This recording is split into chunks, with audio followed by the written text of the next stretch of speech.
I'm a total, recruiting dork. I admit it, but it's interesting. I was talking to a college football coach recently, and we were talking about left tackles. And I said, you don't have a great left tackle.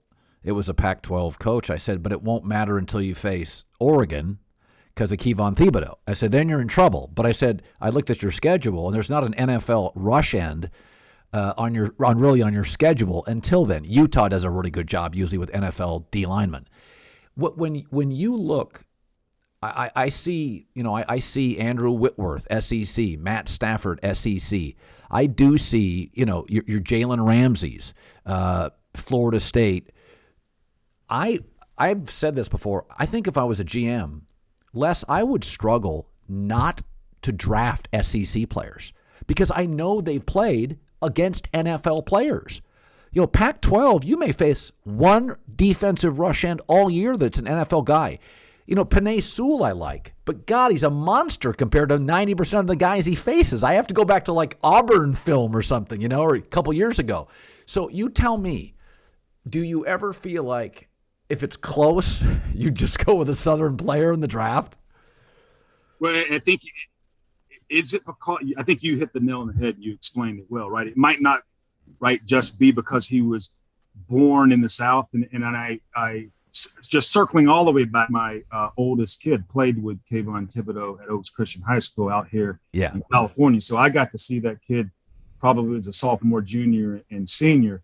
And I know Ed Orgeron, right, who's got some LA ties, is down in Louisiana now, was really, really, recruiting Kayvon. So point being, and you mentioned it, is if it's a tie and you need something to break it, there is a good chance you're going to see that SEC tackle or what have you play more games against more NFL players than the Pac-12 tackle. So, and what is that just naturally going to lead to is we're going to be more sure about that player, right? Because we saw that player do it more times against NFL competition than and I bet everyone that had a chance to draft Penei Sewell, and we certainly didn't, trading our one away. But I bet you if you were in that top 10 range and we're projecting that he won't fall, may fall, everyone went back to that Auburn game. Yep. I can promise you that. I can't guarantee it. Hadn't talked to anyone, but I guarantee every evaluator went back to that Auburn game. Well, and watched it over and over again. Yeah, I mean that's the one I wanted to see. Like let me go to the SEC. How do you deal with Auburn's rush end? Another thing I think about when you draft, because I've said before, if I wasn't a sportscaster, my dream job would be GM in the NFL. Like if I would have spent 30 years doing something, but I didn't really know the route, right? I didn't play the game. So whereas a sportscaster, the route was easy, right? You start in a single A baseball team, you go to a local market, blah, blah, blah. So I also think about this. There are certain coaches in college that are so good that they squeeze every ounce of talent out of the player. Nick Saban. So I know the player I see is the player I get. There was a college coach, I won't call him out, but he coached in the SEC years ago. He was a great recruiter, wasn't known as a great player developer. And so his players often went to the NFL, and you got another gear. But Saban and Tom Osborne, the Nebraska coach, I always felt like you just got that. You had seen the top end with a Saban guy and a Tom Osborne guy. You're not going to get extra juice. Have you ever thought about that in drafting, that this coach is a recruiter, not as good a player developer, and this kid's got more in the tank? Definitely. And before I get to that question, and since we're on a podcast, I can do this. One thing also, if Kayvon Thibodeau, as an example, would have gone to LSU, would have gone to Alabama, got a gut feeling he would have still panned out and been one of the best, let's call it rushers in college football. What it would have done, but what would have happened during that, if you would have gone to one of those environments, one of those situations, there would have been a lot more competition from the start.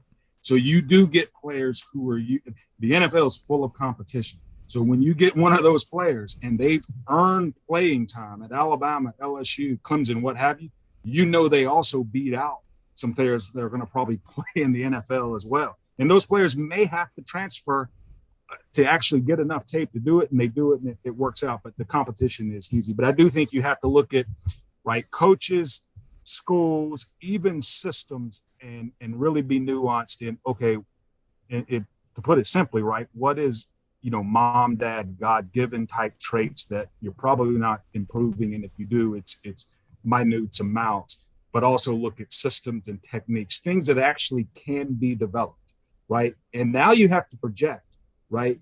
Can you develop that player, right? Not every player is, let's call it a Tiger Woods mentality that says, okay, I will change my golf swing, even though I'm one of the best, to be better, right? So you have to really, it's hard for a player to come to our league and go, I'm going to change technique, because during that process of changing technique, they're going to get embarrassed on the practice field a little bit. So you really got to dig into that mentality and try to, decipher that. And that's what probably makes the draft fun and a little bit artistic, and not just, black and white, success, no success, things like that.